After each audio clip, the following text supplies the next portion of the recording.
Thanks for joining me. This is your reading for the new moon in Pisces, which is happening, I think, technically tomorrow. But of course, it's all a continuum, isn't it, in the whole scheme of things. So we'll just get these cards out for you. Thanks for joining me. Take what resonates and leave what doesn't. And many thanks for likes and subscribes, because it really helps to keep this or to get these videos seen by more people. So on that note, let's see what's happening. Wow, well, it's looking good. So we come out here, Capricorn, with maybe you're feeling kind of quite strong in a new, not in a new way, but we've got the Queen of Swords here. This is really about having pretty clear, precise thought process at this current time. There's no mucking around, and I always sort of, it's like a hot knife through butter, really. This Queen has one sword and one sword only. We're talking about very, very clear clear action and clear thinking, actually. It's largely about, what's going on up top. We've got the Five of Cups coming up. Now, we know the five, in the Thoth deck, it's called disappointment, because we understand that in other decks it's represented as three spilt cups and two behind the figure that the figure is choosing not to look at. So, all the fives, as I say, are kind of about lessons, and the Five of Cups really brings it home that we have a choice, to shift our perspective. And yes, disappointment and melancholy, they are things that we all experience in life, but we do have that strength of our own character to shift our perspective and get something good out of what seemed or has seemed to be something that has been very challenging and difficult. And maybe there's sadness within here somewhere, but so it's pretty positive. We then have this little Prince of Swords who gets taken on a merry dance in many directions. In some ways, these little figures in some ways represent thought forms that we create for ourselves that can be as real as any tangible object. We make decisions based on these thought forms. Sometimes, I love this Prince of Swords in some ways, because sometimes there's a purpose to just sort of going with wherever. There's no focused endpoint or actually goal. For a short time, that can be quite useful. Long term, it probably becomes a bit unhealthy, but so there's that energy within these cards, within this sort of storyline, I guess you could say. And those court cards, I do see you as this Queen. This may be someone else in your life. The court cards can always represent a personality in your world. And then we have the beautiful Three of Wands, which is called, in the Thoth deck, Virtue. I love that. And so we've got works in motion within this card. We're bringing things into form. It's all about the will. It's all about our choices and our perspectives, actually, within that. So it's looking kind of nice and positive here. Let us clarify, Capricorn. Let us clarify. Look, do check out the collective reading. It should be up there if you're seeing this. And any other readings that titles sort of stand out for you. Doesn't matter when they were put up there or whatever, you know. Go for gold. Now, the Queen of Swords, there's a heaviness here. I just say that because the cards feel really suddenly very heavy. We'll just get one more card, hopefully. Clarifying the Queen of Swords, we've got the Knight of Wands here. Again, this could be a character in your world. You know, the Knight, fire of fire, very compulsive. Fire needs fuel, needs to be fed.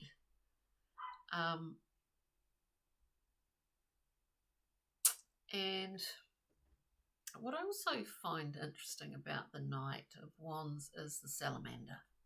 So there's a, you know, like fire, I guess, there's a shape-shifting element to this. And people, I guess, that can embody or do embody that archetype, because we don't all, you know, we just shift depending on, you know, what's going on in our environment. You know, it's a measure of our control to be able to shift or reshape our persona or our not necessarily form, is it, but to enable us to feel like we have a level of control and, you know, within environments that are challenging, that are ever changing, that we feel that we're not so sure-footed in. That's where that shapeshifter archetype, it becomes incredibly, actually quite positive, you know, so it's not all negative stuff. But this could be, you know, aspects of yourself or someone within your life that you are dealing with, certainly quite different. There's a big difference. If we were looking at these cards in terms of personalities, there's a huge difference between that Queen of Swords and this Knight character. Because there's no shape-shifting in this baby. It's all like, whew, really precise, crystalline kind of vision here. We then move to that five, the changing, the lesson card, the ability to shift a perspective in order to continue on, and that act within itself is a very empowering thing to be able to do for yourself. It doesn't mean you don't deal with things when they occur. It means that in some ways you do take control of the way that you see any given situation. It's a good, strong position. So we get to clarify that. Five of Cups. We have the Three of Swords. Yes, there's sorrow. We've all experienced that. I do see it more so sort of as a vague little banner there floating in the wind in the past. For you, Capricorn, we've got the Eight of Wands, messages, very fast communication and very fast movement. Things coming, changing, maybe your direction, all of this stuff. This is a wonderful card, and it is clearing a way. It's sort of clearing the path, as it were. Anywho, let's see this little prince. Where are you going there, Prince of Swords? Prince of Swords. It is some. It could be someone. It could be, as I said before, aspects of yourself, a period in time. We get, yeah, like, where are you going, Prince? We get the moon. You know, some things are not seen, are obscured, and then boom, there's a full moon. And everything is illuminated. We see aspects of ourselves that we weren't actually that conscious of before, maybe.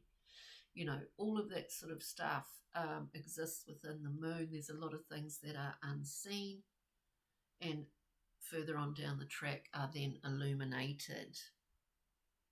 We also have this 10 of Wands, another wand. Something was released here in the process, possibly, of embodying this prince. I just have to kind of stick to one narrative because there's often a few going on in any given collection of cards. So, releasing obligation, releasing burden in order to actually instigate self-care as well. You know, the 10 of Wands is really, there's that aspect to it. And then we have the 3, which is building. You know, we're building here in the 3 of Wands with virtue, as it is called in the Thoth deck. Here we have the Knight of Swords. So you're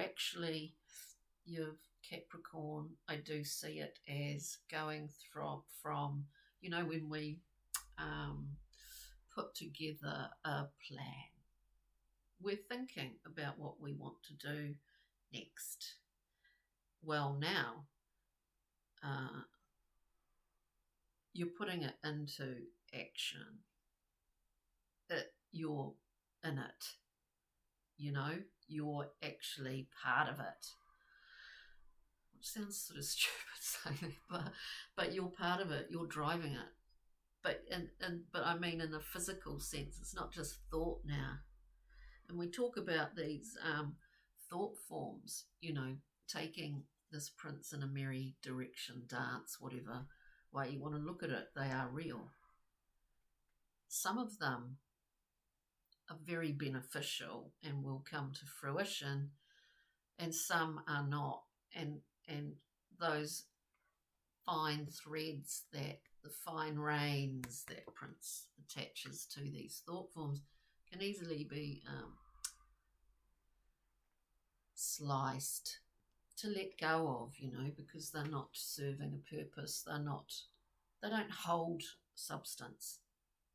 So you're in action mode with that 3, and with this Knight who comes in and really clears things in order to prepare the path, to prepare the way for new things to come in. And so you're fully in it. It's really, really good. Let's see, Brian Froud, Capricorn. Brian Froud.